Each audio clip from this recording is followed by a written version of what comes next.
Hi, this is Scott Wilkinson, host of Home Theater Geeks.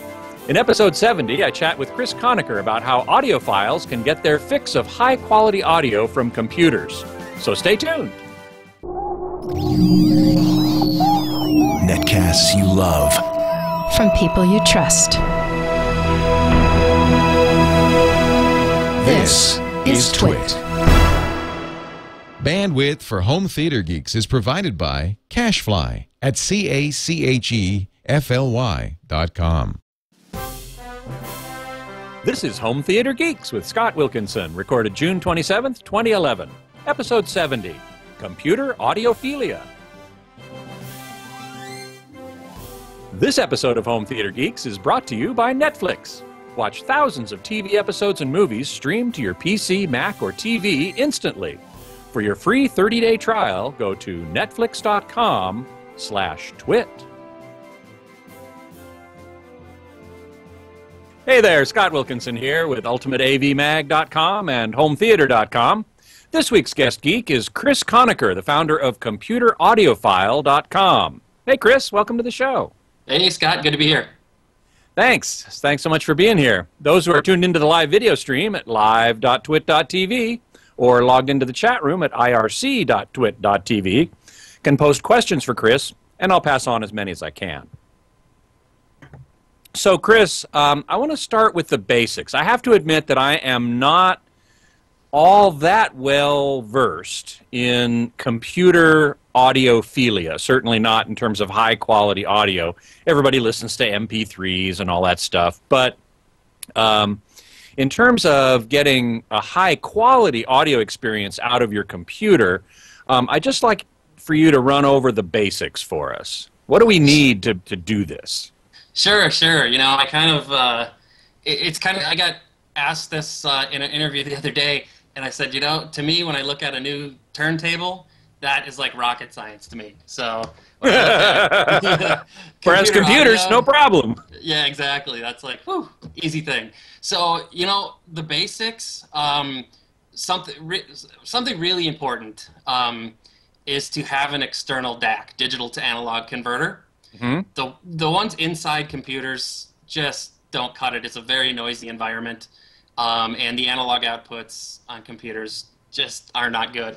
Like, for example, right now, I'm using a wavelength Proton USB DAC.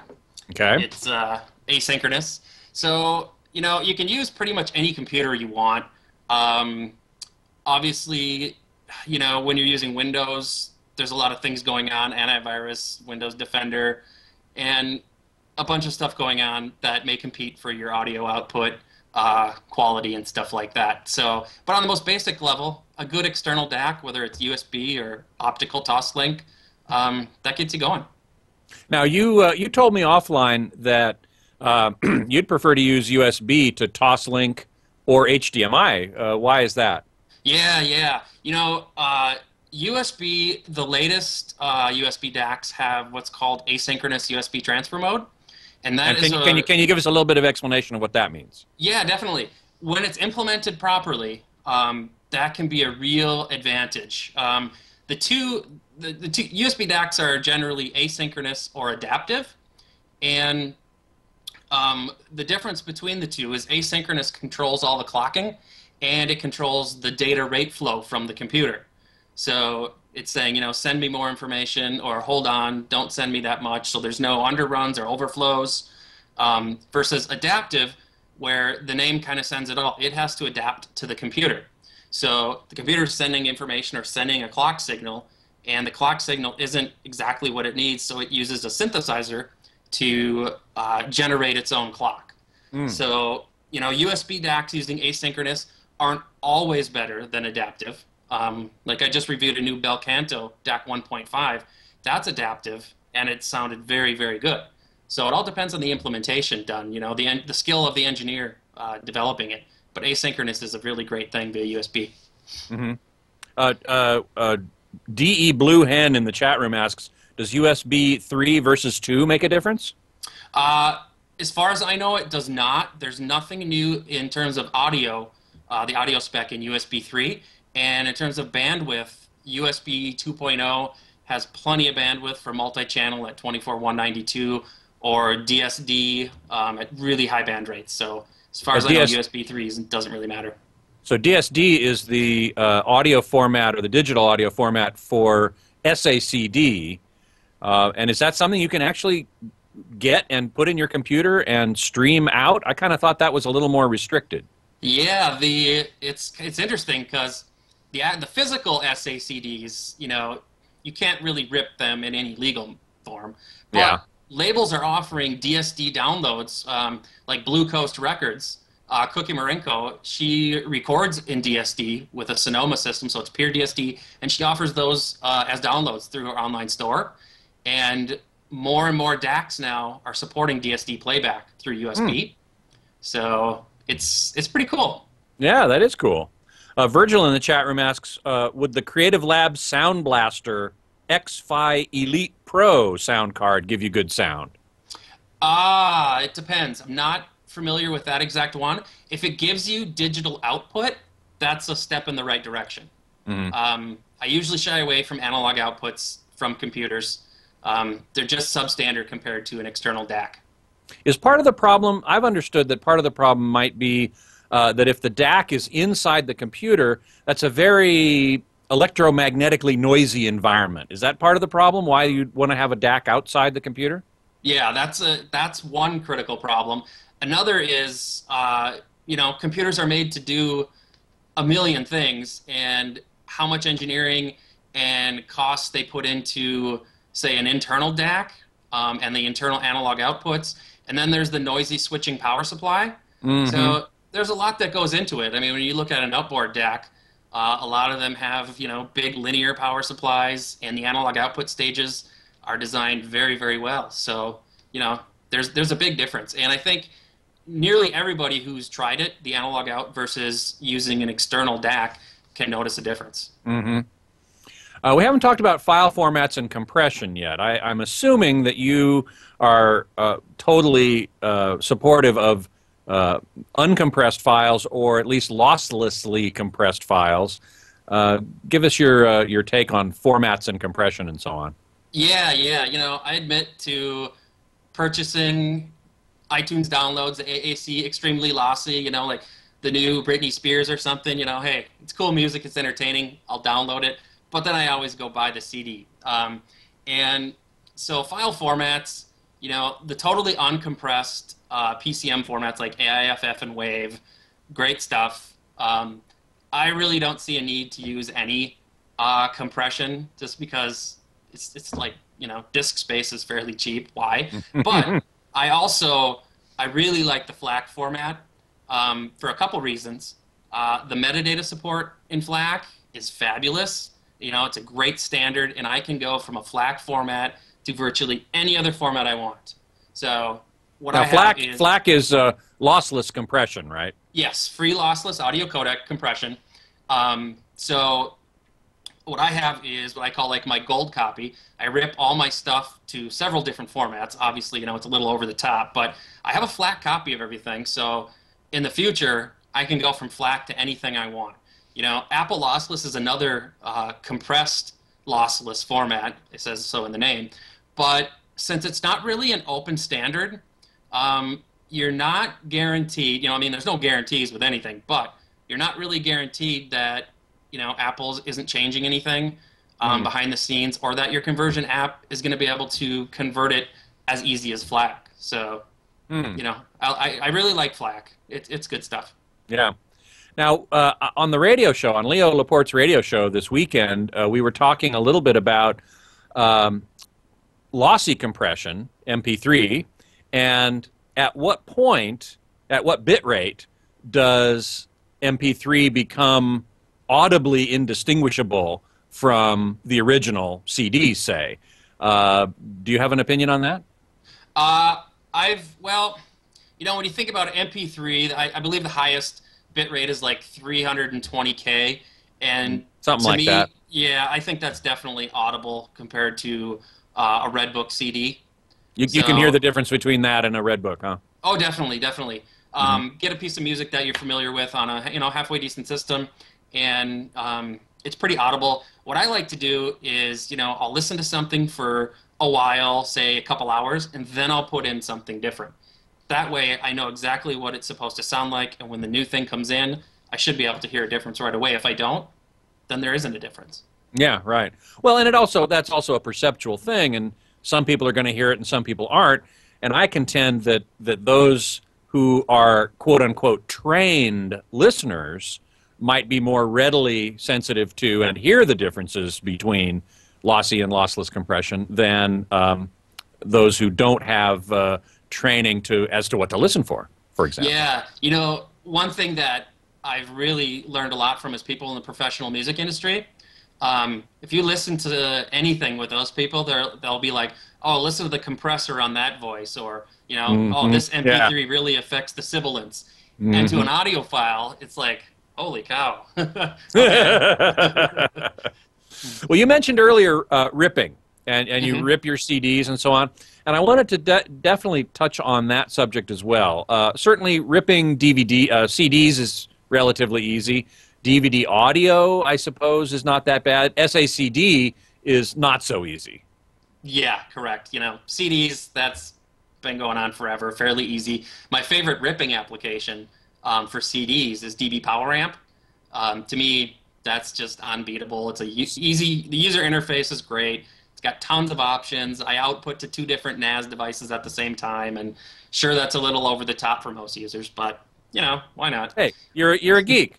Exactly. But DVD audio, there's an application that I use, and a lot of people on my site use, called, I believe it's like DVD Audio Extractor. You pay for it. It's not the free one. So it really works well. It's just a GUI interface, next, finish, and you have it. You can also rip the Classic Records HDAD discs, which are really just DVD audio discs. But it's a great way to get high-res content that's not offered for download. Right. I got a couple more. SACD totally can't do it. You can play it back and try and split the audio off the video or from an HDMI cable, go through an Altona box, but it gets pretty geeky.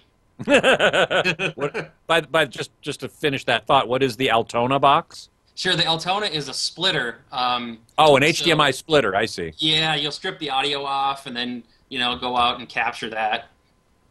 Yeah, that does sound pretty geeky. Yeah.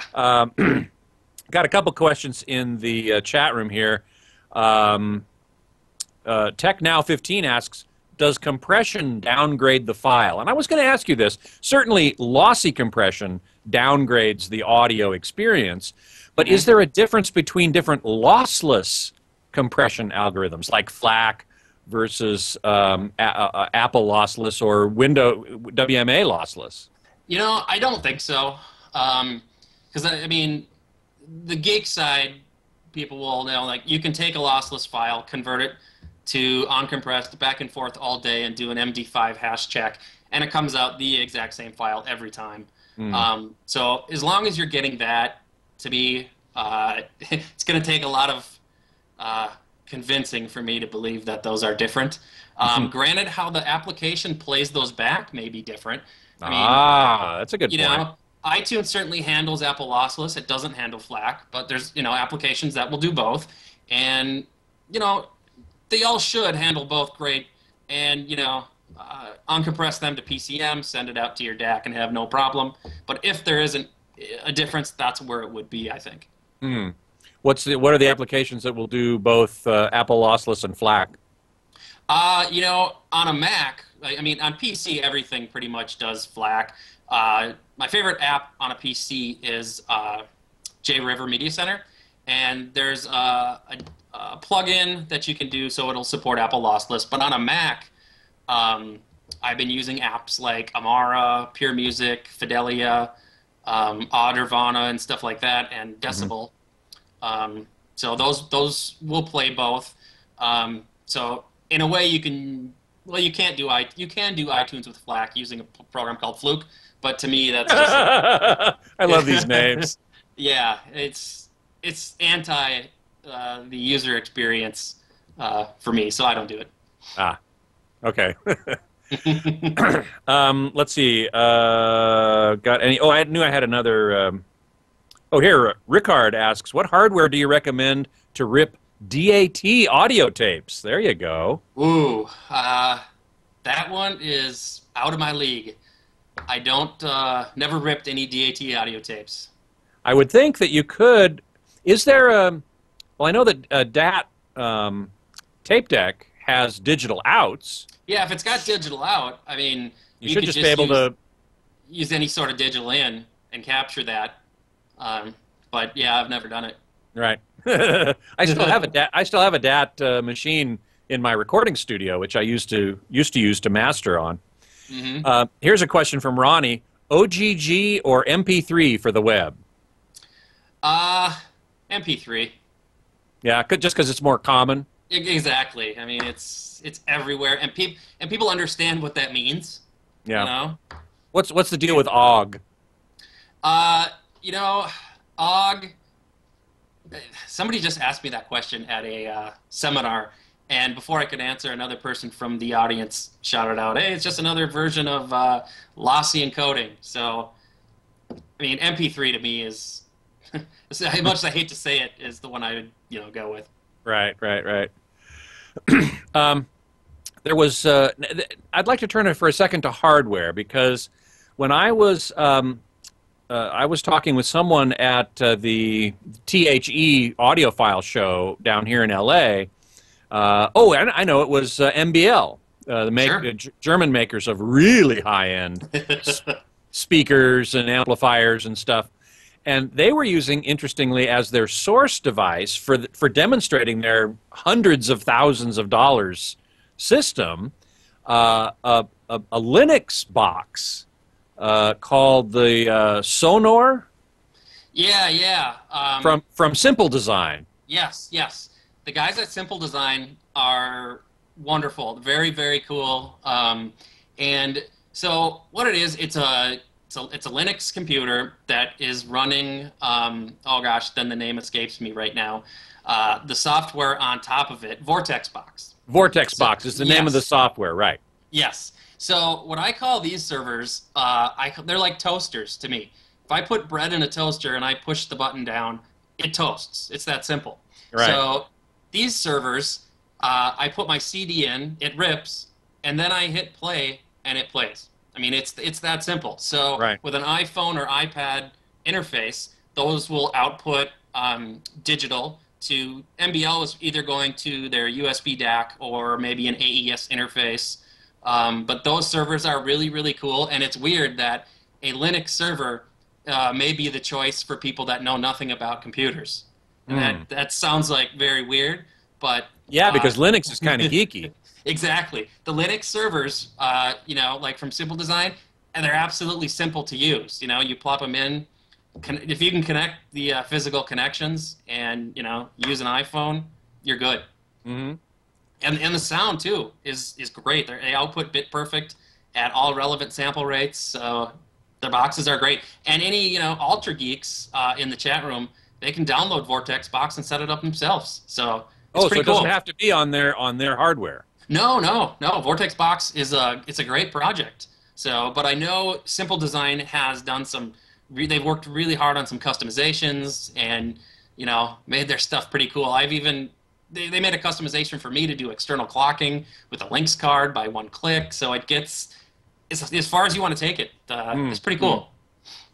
Now, I'm getting some comments in the chat room about preferring LPs.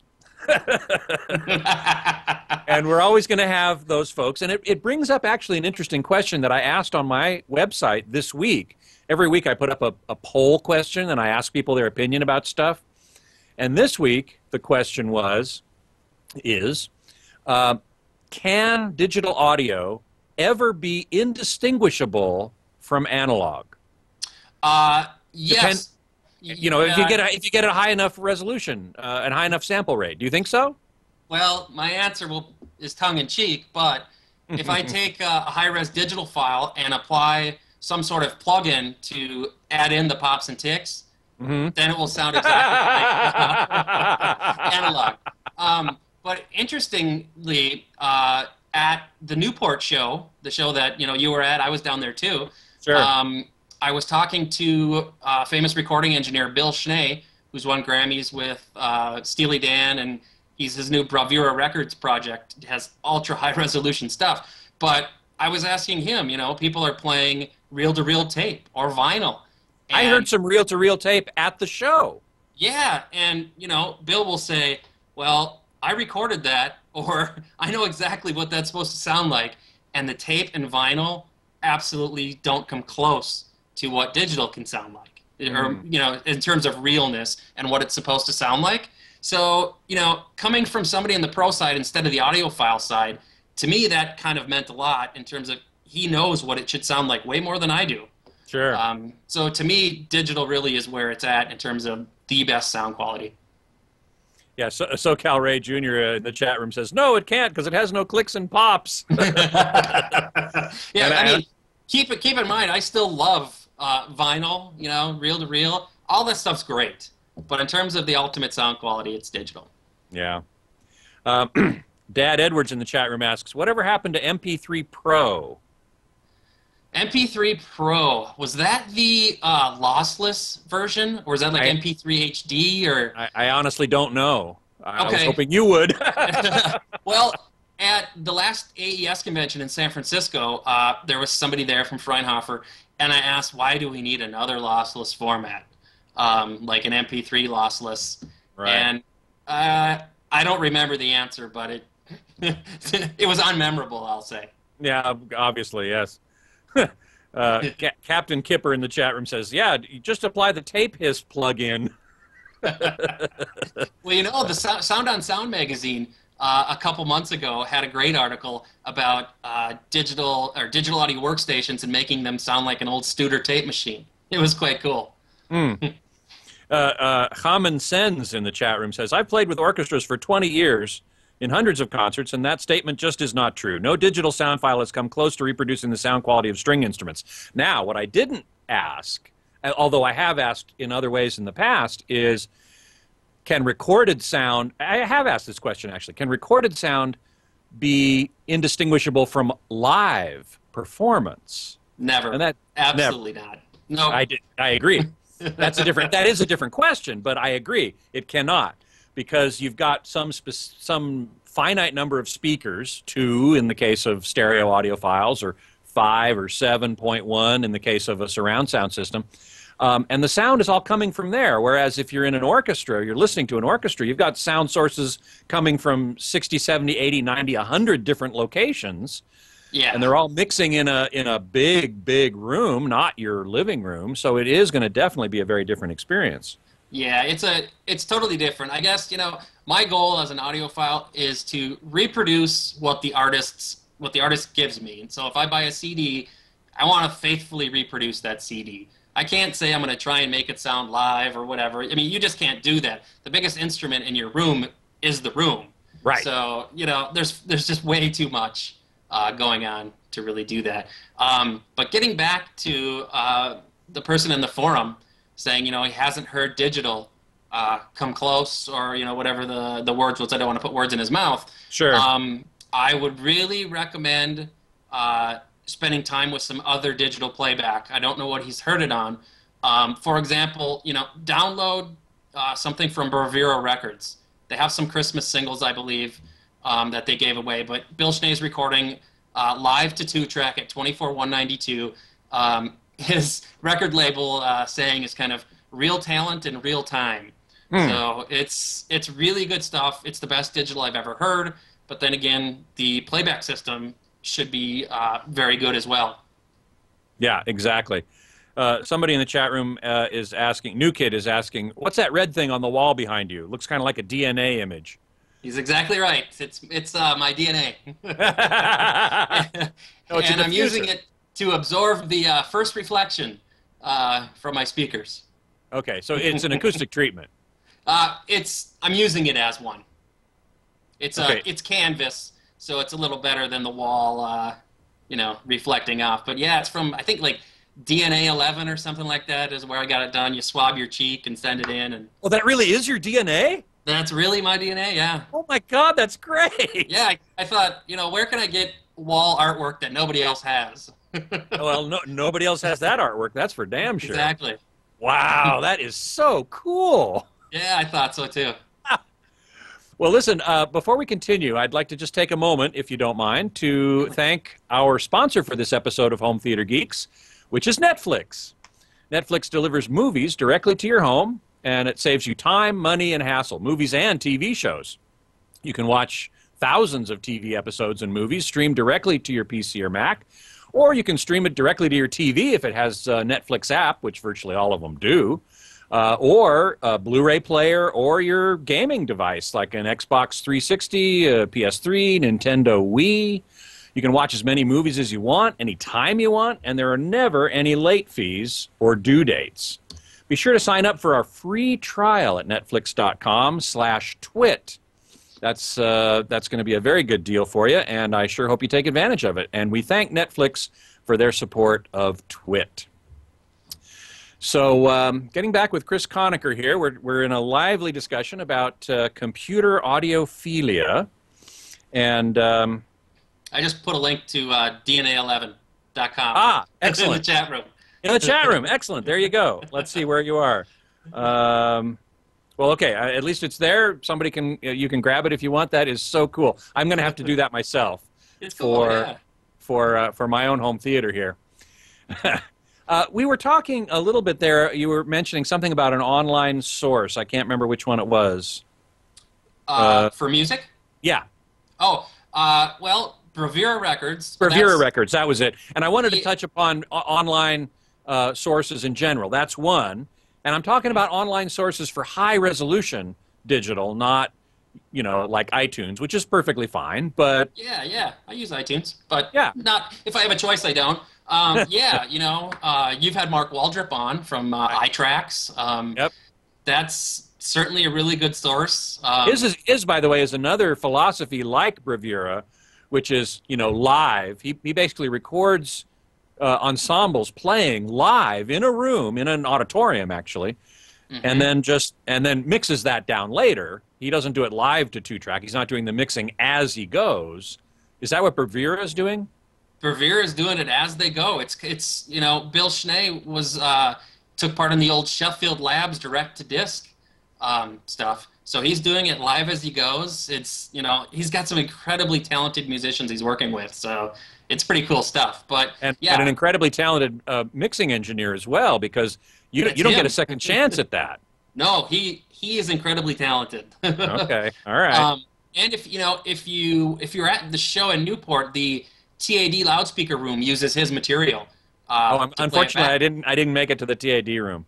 So if you're going to Rocky Mountain Audio Fest or anyone else's, stop by TAD. They'll get to hear his stuff. Mm-hmm. So iTracks is good, and Mark, it's digital from it's analog obviously coming off the instruments, but it's captured digital and output digital, everything.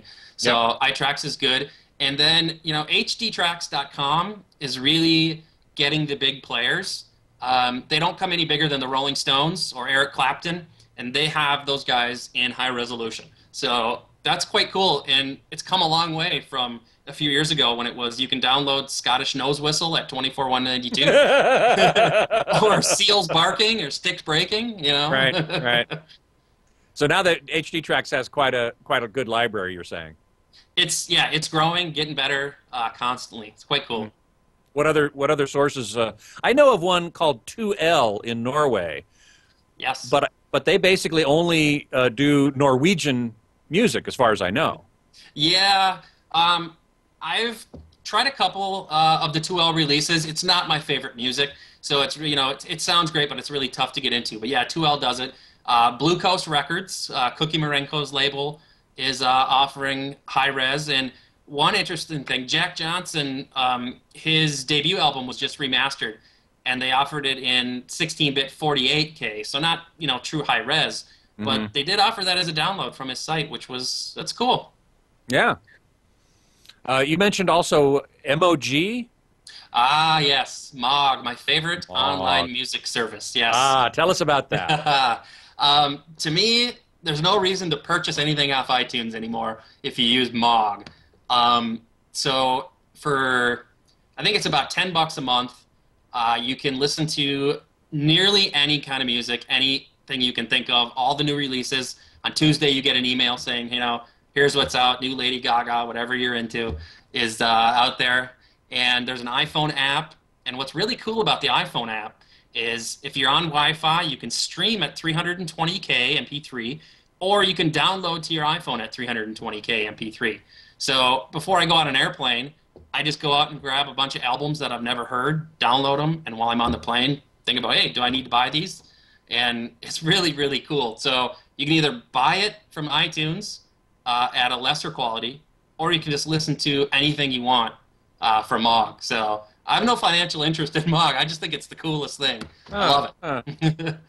Now, is there any lossless content available from iTunes? Is that a place where you can get No. lossless? No. Well, we take that back. If you you could have this podcast available lossless. Yes, it's true. Yes, but in terms of record labels, major labels, anything, no, they're not doing it. It's all compressed. What about the iPhone and iPod and iPad, for that matter? Do you put many things on there that are not compressed or losslessly compressed, or is that practical? Yeah, Possible? it's tough. The only thing that's lossy that I have is podcasts. Leo's podcast, your podcast, all the cool ones. But in terms of music, I do it all lossless. I have the 160 gig iPod Classic, so I fill that up. And, my iPhone, it's got what, 5 albums or something in AIFF or something ridiculous like that.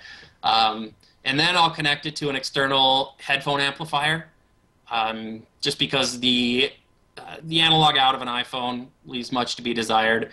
Or there's a new thing out now that's portable. I know the original name was called, from Cypher Labs, that'll take the digital out of your iPhone or iPod and then go into a headphone amp or DAC, and it's about the size of the iPhone. So it's quite cool. I know, Wadia had the iPod dock that takes the digital out. Peachtree Audio's got, integrateds that take the digital out. But this was a true portable solution for digital out. It's quite cool. Excellent. A number of people in the chat room are mentioning another service called Groove Shark. Do you know that one? Ooh, heard of it, but never used it. Well, there's TechNow15 says try it out. Excellent. A couple other people are saying, yeah, man. So so that would be Dumb Bunny in the chat room asks about Lin Audio. They also have a high-res Oh yeah, they certainly music do. service. Yes, forgot to mention. I've got some cool stuff from Lin. That's Linn, by the way. Yes. Again, it's interesting that the several companies that make high-end, high-quality audio equipment also distribute music. B&W is another example. Yeah, and it's most of these people are music aficionados, music lovers, and at the same time they realize without producing some of this, people aren't going to have that much good sounding stuff to play back on their high-end system. I mean, it's a sorry state, Yeah. But Name Audio also does it too, I believe. NAIM. Yep. I saw Reverb Mike talks about iCloud and iCloud Match, supposed to do lossless. So far, the only reference I can find to iCloud supporting lossless was an article on Ars Technica. But I don't believe iTunes or iCloud Match will do it. iCloud Match will say if you have it on your, computer, we have it on the Apple server farm in North Carolina. Sure, let's imagine you can have the 256 AAC lossy version. If they're going to support uploads of lossless, what users would have to do is trick iCloud into not recognizing their music and then upload it. But I think lossless support remains to be seen for iCloud. What about other cloud-based services? This is another question I wanted to get into with you. We have iCloud, we have Google Music Beta, we have Amazon Cloud Drive. Yeah. What do you think about that as opposed to storing locally? Yeah, I'm not a fan of them. I mean, I'm all for the new technology, everything like that, but what those services are doing is charging you to listen to music you already own and you've already paid for. So, you know, Google Music, right in their spec says that they support FLAC, but there's a little asterisk that says, okay, we'll convert it to high-quality MP3 on the upload. What? So, yes, full Wait a support second. for FLAC. So, you know, again, it's like they support lossy compression, so does Amazon. And if you want lossy compression, you might as well just use Mog, listen to anything you want, anytime, instead of paying to listen to what you already purchased. So, yeah, Amazon's cloud and Google Cloud, hopefully they get better. Hopefully. But, yeah, you know, hopefully there's improvement. Echo is mentioning also Best Buy has a cloud service. I didn't know that. Oh, I think I saw something about that, but that's about it. Sullivan, this is obviously some strange new meaning of the word support. You know? Well, okay. yeah, that it's interesting because people familiar with Sonos, the wireless music distribution system, Right. they're now claiming support for AirPlay. And if you read the fine print, if you put an Airport Express onto the back of their unit, it supports AirPlay. So, I mean, my car audio system supports AirPlay, I think, too, if you do that way. Yeah, right, exactly. Yeah. Right, okay. I had a question, actually a reader question, or it might have been a listener question. I can't tell because I just get these questions into my email about using a pre-pro, like the Marantz AV7005, which is the newest sort of high-end, semi-high-end, but semi-reasonably priced, actually, pre-pro, using them with music servers. So what's your experience with that? Yeah, I've actually used that unit. I had it in here. And, you know, for people that can't set up the dedicated 2-channel system, it works. It's fully functioning, can work great. The sound quality compared to, you know, separates, I don't think is there. But, you know, for the price, it's a great unit. What I found kind of, you know, disheartening was you have to, like, purchase the unit, and it says AirPlay support, but then once you get it, it's like, oh, it's an extra $50. Go online and go through the menu, download it. So you upgrade it to AirPlay for $50, and then the AirPlay support doesn't work that well. There's a lot of dropouts. I found that adding an Airport Express to the digital out from an Airport Express TOSLINK into the back of the AV7005 was much better with AirPlay support than the built-in AirPlay. So, and I think a lot of people are finding the same thing. Built-in AirPlay, I mean, sure, it's in prime time right now, but a lot of people are saying it's not ready for prime time. And there's many manufacturers holding back on coming out with it. Interesting. Yeah, so, but that unit supports universal plug-and-play, UPnP. So, you know, I was able to use JRiver Media Center on my Windows machine, and it shows up on the left-hand side. I can select the processor and send audio right to it. So, I mean, it works very well. Yeah, okay. So let's see. I just saw a question here in the chat room, and it just disappeared. Where was it? Oh, yeah. Web9531 asks, can you talk about streaming audio and sound quality? Okay. There's a big difference. You know, streaming audio, most people are thinking about streaming it from the internet. The others is streaming it, you know, within your house. Around the house, yeah. And around the house. We've already talked about you know, streaming it. Well, actually, we haven't yet. So let's talk about both those things, because we were talking about downloading stuff. Yep. I guess streaming would be part of the iCloud service. Would be not Actually, iCloud, but cloud actually, no. services. Yeah, it's weird, but iCloud doesn't support streaming. What? iCloud supports synchronization. What's the difference? So if I buy something on my iPhone, it'll also download to my laptop. So I'll have synchronized content. I can't go out on my iPhone and stream music from the cloud. It doesn't support it. And they were very careful not to mention streaming in the developers comment. Interesting. Yeah, you know. But, you know, streaming from the internet, the quality is always suspect, but it's really, really fun. You can get some great stuff.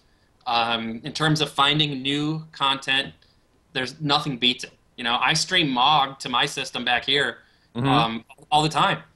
It's great to find new stuff. But streaming around the house can be far better, you know, than streaming Lossy. Like the Squeezebox Touch, I think, is the latest one. It's been out for a while, but that'll stream high-res content, 88.2, 96K. The interface, it's all right. Sound quality-wise, though, I haven't run into a wireless system that is truly high-end. I mean, I just haven't. So, what about wired? What if you have a wired connection, Ethernet connection? I think it's the same thing, really. Well, not the same thing, but say the Squeezebox, whether it's, you know, wired onto my gigabit LAN or doing wireless, they're still lacking, because the Squeezebox, for example, the digital output isn't as good as, you know, a true high-end component that's designed to get really low jitter spec. Squeezebox is a convenient device, and it's priced conveniently. I had a Lin Magic DSi here. That's a UPnP player. You know, it streams via wired Ethernet. And when I compared that to the SPDIF input, I found SPDIF sounded better. So, whoa, yeah, you know, and it could be me. I'm used to SPDIF. Maybe I just like the sound of that. You know, and better is a relative term.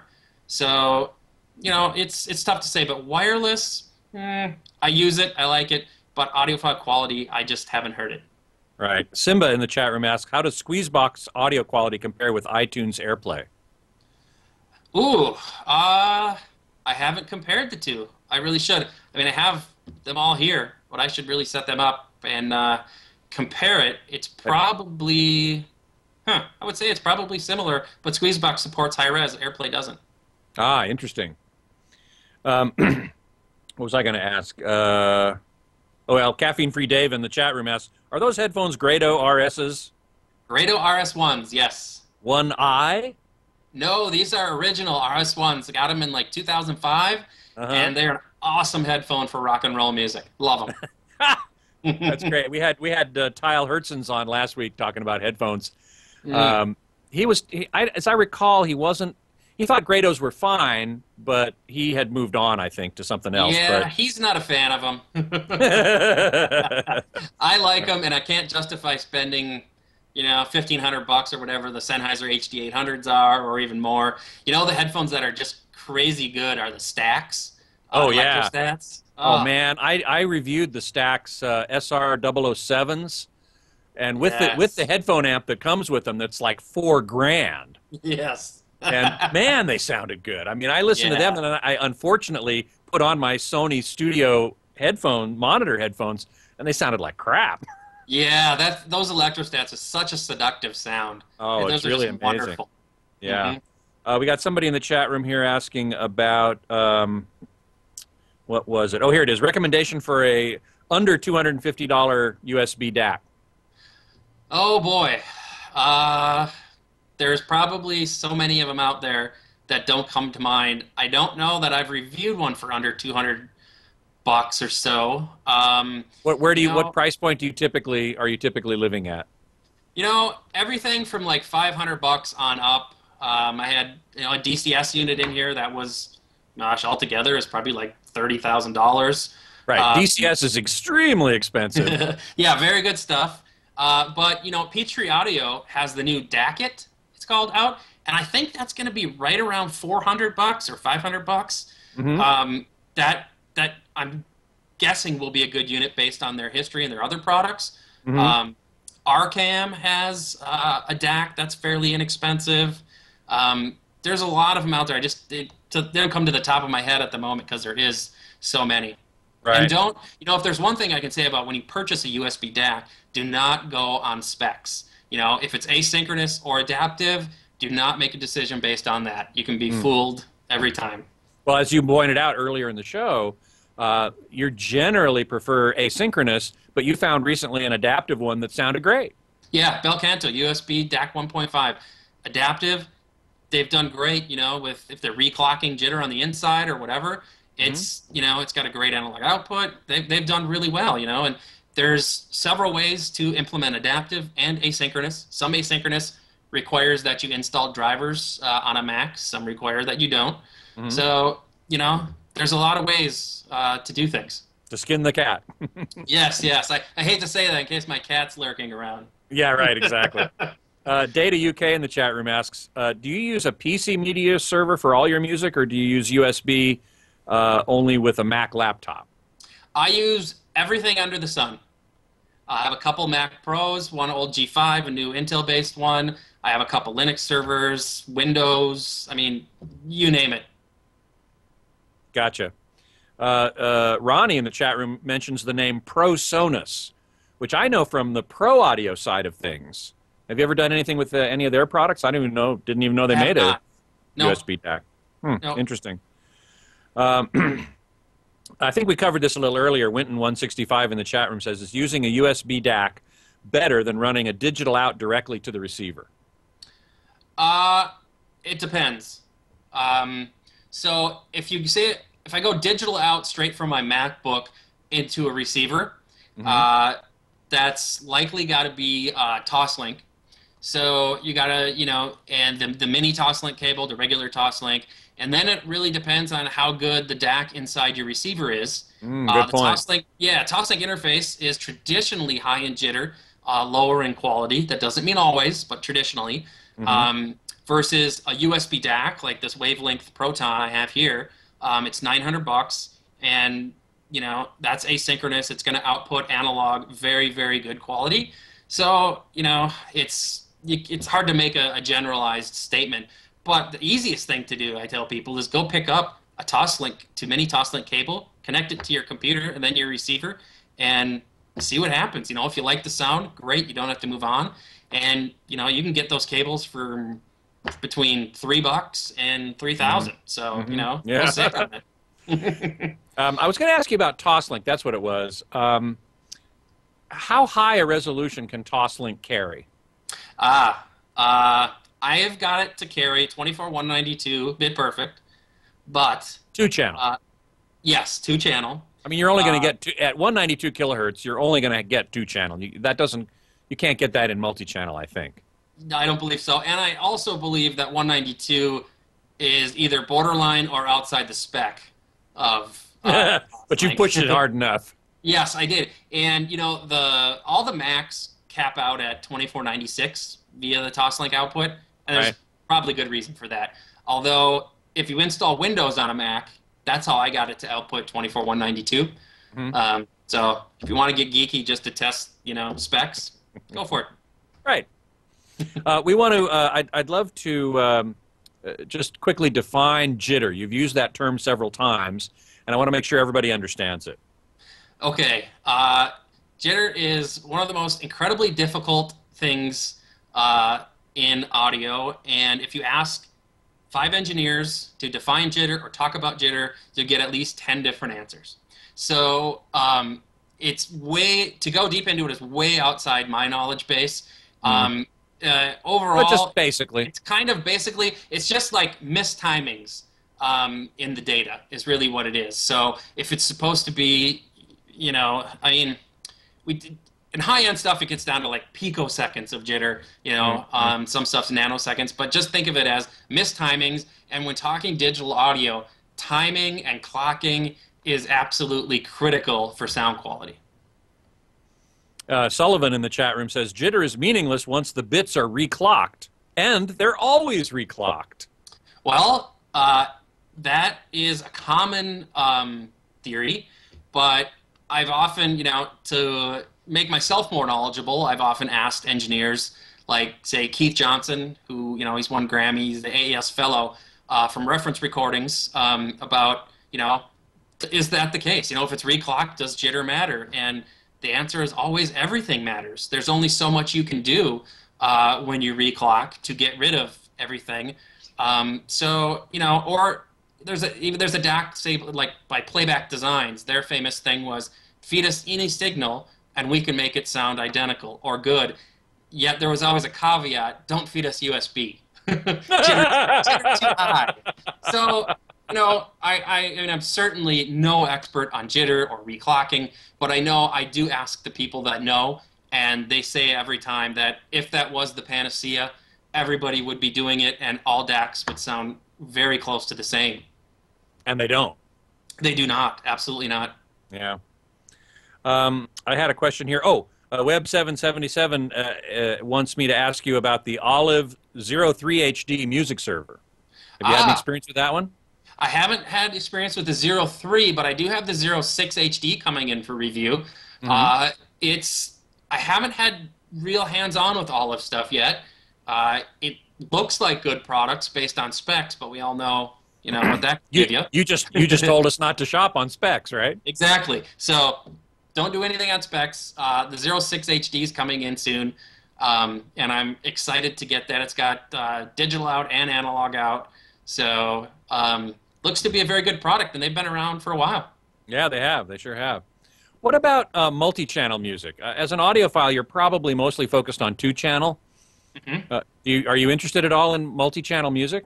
Very interested in multi-channel, but as an audiophile, it gets over-the-top expensive and inconvenient because, of course, we always have to have the 5 equal speakers and 5 equal mono blocks, and it just gets over the top. I know Mark Waldrop does from iTracks releases multi-channel high-res recordings and stuff like that, and Reference Recordings just released. Well, they won a Grammy for one of their multi-channel SACDs. Yeah. And Keith Johnson from Reference has said, when you get multi-channel right, there's really nothing in the world like it, and it's so real that it's scary.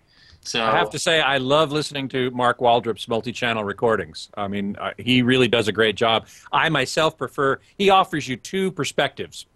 One is as if you're sitting in the audience, and so the surround channels are mostly ambience. And the other is called the stage perspective, in which sounds like you're sitting in the middle of the band. And being a musician myself, I prefer the stage perspective, but I think I'm in the minority there.